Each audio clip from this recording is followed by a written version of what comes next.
Just grab the ticket, it's right there! There's actually a guy puppeting the robot. Oh my goodness! Wow. This shot's incredible. We gotta tell people what the heck is special about this. Hey, what's up? Welcome to VFX Artists React. This is our emergency green screen blanket. You can find things like that and more at the corridordigital.store. Anyways, we got some great video clips to show you today to react to. Some classics, some good stuff, some stuff that you or these guys have probably never seen before, but it's mind-blowingly cool. Also, hey, Niko, isn't today a special day for you? It is a special day for me. It's my birthday. Happy birthday to you! All right, and Jimmy just cut the song and we're going right into the good stuff. Here we go.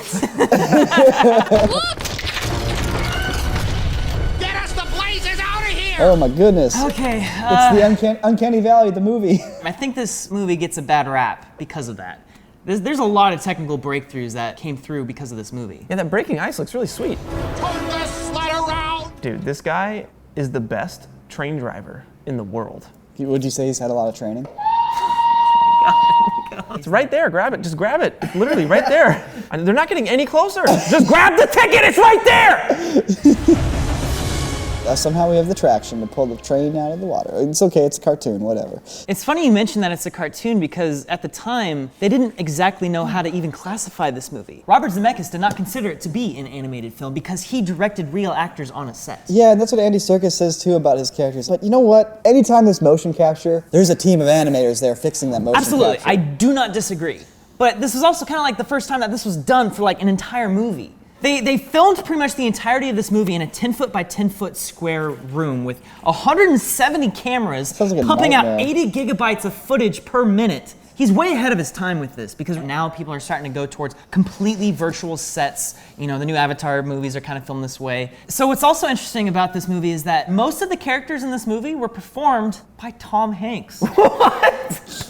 They wanted to have the mature performance of an adult, but it made it weird for like the actual performance because the way a face moves is different on an adult, especially Tom Hanks. The way like his forehead wrinkles apparently is a little different than how kids' foreheads wrinkle. They were trying to make a very stylized movie, but at the same time, it's not the same kind of stylization you get from a Pixar film like The Incredibles. And it kind of lies in this weird no man's land of it's like, what are we supposed to make of it? The weird, stiff facial animation just feels like somebody was insisting on making a tech demo in their movie, and it just doesn't feel like the best option. Well, sometimes the industry needs tech movies like this to push the bounds of what we can do. All right, so we're gonna jump into one of the most groundbreaking visual effects movies from the 90s. Now, this is voted by our patrons. If you want to vote on what we will react to in the show, consider supporting us on Patreon. All right, let's do it.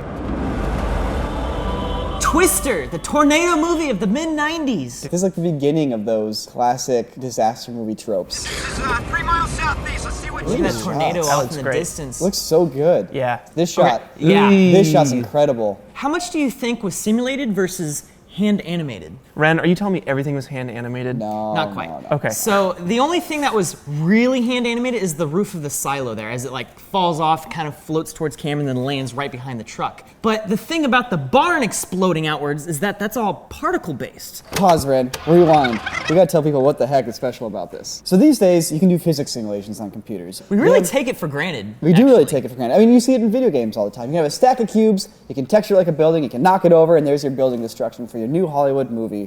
But back then, to do a whole barn getting destroyed, that's a really intense physics simulation. And there's a simpler way to do physics back in the day with particle systems. So particle is just a point in space. So rather than having to deal with a geometric object, you just deal with a point. So when they're destroying the barn, they built the barn out of a bunch of small 3D models, planks, panels, etc. There are 3,000 pieces in that barn. Each 3,000 object, which has been hand placed by a modeler, at its center has a particle paired with that object. So you're saying that the particles, before the barn is destroyed, are sitting in barn formation? Yes. They're moving those particles in a very specific way? Yes, and it pulls that piece of geometry with it. I think we're going in! So I remember seeing this house and remember thinking, how did they get a huge house like that to roll across the ground? And the answer is that the house isn't real, it's a computer-generated house, but it looks so real. We know the guy who worked on this shot. His name is Stu Maschwitz. He spent 6 months working on 4 shots in this sequence. And it was all hand animated. There's nothing simulated about this shot. So one day he would spend like animating the door falling off its hinges. Another day he'd have some shingles flying off. At the shot right before the truck actually bites through the house, it's 12 frames.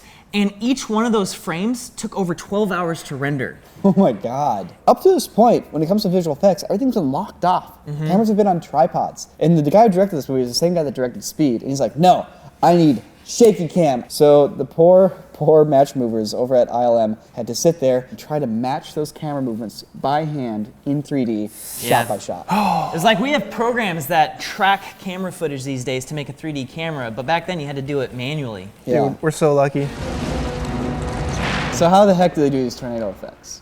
So is it like particles? Is it little cloudlets flying around? They just used trapcode particulate. What's up, Andrew? They did not use trapcode particularly. So first things first is you have a thread. So you animate this thread, and then attached to that thread is basically a cylinder or a cone. So then they have to go through and they have to actually give it this dusty surface. One of the ways they did this, basically the same way your video games render bullet hits, and that is like a sprite-based system. You have 400, 500 little points spinning around a central object, basically that being your spline.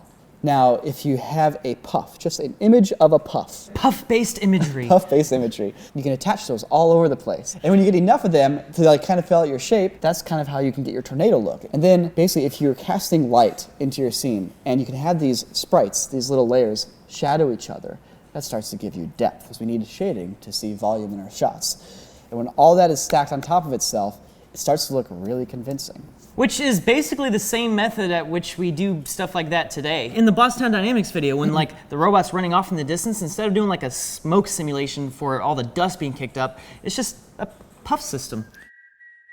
I gave every part of my youth to do a job and to go through a savage war. Here's why this is special. They took old black and white World War I film footage and they made it look like modern film. Check it out. It was deadly warfare. You were facing the Germans. Oh my goodness! You know, it actually is a pretty incredible stark difference. That's how incredible. they're able to actually just upgrade that. And now you're saying like, wow, look at that wasteland. It's like Look you're at that there. mud.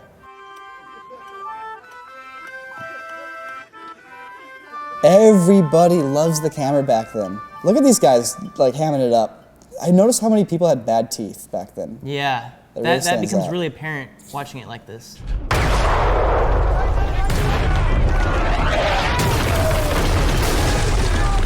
The other crazy thing is sound. So you can hear the people talking, you can hear the clothes rustling, you can hear the horses and the wagons in the background. Because back then, there was no sound in the capture, so they recreated all the sound. Oh my goodness. You know what's really cool? They hired lip readers to go in and read all the lips of the people. No way! So they could recreate the audio and the voices. Hurry up, it's right. Schnell, schnell. Watch yourself. Did they hire the bad lip reading guys? Because that would be amazing. I hate Brenda, and a bad guy hit me in the shin, and I peed all on my pants. I want to talk a little bit about the technology they used to make Yeah, this because it's look pretty good. crazy to take something that looks so like raggedy and torn and noisy and turn that into like an actual high quality image. The company that actually did most, if not all, of the effects for this movie was a company called Stereo D. They specialize in converting 2D films to 3D. The reason they're such a great choice for this is that in the process of bringing something from 2D to 3D, you have to do a lot of cutting out of objects in the scene. More rotoscoping than you can possibly imagine. Yes, and that's how they colorize this. They're going in and they're cutting out everything in the scene, from a guy's mustache to his face to his hat to his shirt to his pack to the things hanging on the back, and they have a palette of colors that they're picking from, and they're recolorizing all these objects in the scene by hand. So you also notice a little bit of like weird like motion blur looking stuff, and I guess that's coming from the interpolation because of the variable frame rate that this was shot in. So World War I, they had film cameras, but they were all little hand-cranked boxes. So literally, there's a guy in the middle of a frickin' battle in World War I going tick, tick, tick, tick, tick, tick. And then maybe like a shell goes after your body, he's like, he goes a little bit faster. Is that why black and white footage looks so sped up and like Yes. cheesy It's because looking? black and white footage is meant to be played back at 18, but most of the time it got scanned in at 24. But there's shots that are even like 10 frames per second in this. It was variable. It Yeah. would change throughout the course of a shot. Peter Jackson was saying that to like get the timing right, they would just eye it up. They'd sit down and be like, let's try playing it slower. Yeah, a little bit slower, a little bit faster. There it is, that looks right. Oh, wow. This movie was released in theaters in 3D, so it's like, it's not just old World War II footage that's been colorized. It's been colorized and also made into like this crazy new experience that you can observe in a movie theater. They Shall Not Grow Old, I think, is a great example of people using visual effects to really deliver an emotional punch. It's letting you empathize with these people. It's making them characters, effectively, that you can imagine yourself being in their shoes of. And it's just all around fascinating. I think it's important for people also to know history and to like know what has gotten us to where we are and to not repeat those mistakes of the past. You just gotta not kill Ferdinand. Yes, you are. Yes, you are. Interstellar, I am actually a big fan of this movie. Is that just like a crazy fluid simulation and animation paired together? It actually is a fluid sim. So we're talking about Twister and trying to simulate things, and here's an example of modern technology just straight up simulating water instead of trying to like mimic it. I love how they approached the idea of TARS in this movie, which is the robot's name. Christopher Nolan was like, I want to make something that is super functional, something that resembles like a tripod or like a light stand. This robot is real. There's actually a guy puppeting the robot. The way they have the puppeteer driving those robots is actually very similar to how they did C-3PO in The Phantom Menace. They basically have a metal pipe connected to their foot, connected to the back of TARS. They have their hands on it. They're constantly doing this counterbalance play, right? And the thing weighed 200 pounds. Oh, geez. And there are some shots where it's not a guy puppeting it, it's actually on a little ATV that's driving through the water. And they paint out the ATV, just leaving just the robot. Case is spinning like a gear through the water, and they're getting that as actual reference, which is so important when doing visual effects. It's having real life reference. When you use miniatures or when you do it for real, you know, you get these intricacies that you only get from reality. Case, go get her. This shot here, full CG, Including full the water water? sim, including the water. Wow. Unbelievable. Like, that looks so good. That last shot right there when it runs up, you can definitely see how like they strategize the shot to have the CG one in the background and then the real one in the foreground with the actor. Oh yeah, good eye, yeah. Motion tends to be the thing that gives away if things looking fake. Motion is also one of the things that can really mask fake things and make them look real if your motion is good. So in this case, if you're doing physics simulations tend to always look real.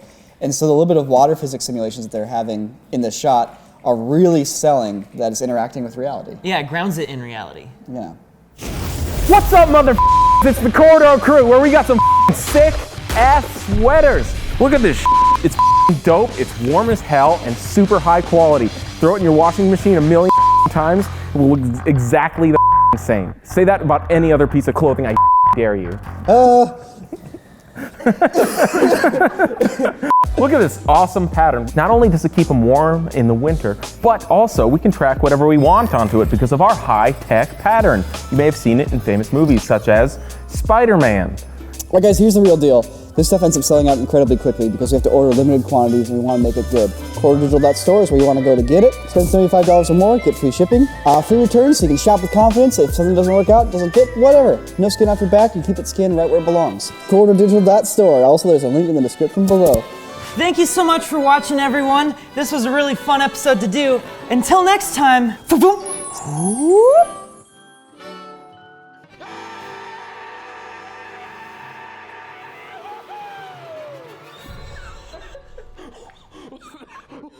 So the big challenge here is how do we find that authenticity and that voice here when we ourselves don't have the same experiences they do? All right, we're taking off. We're rolling.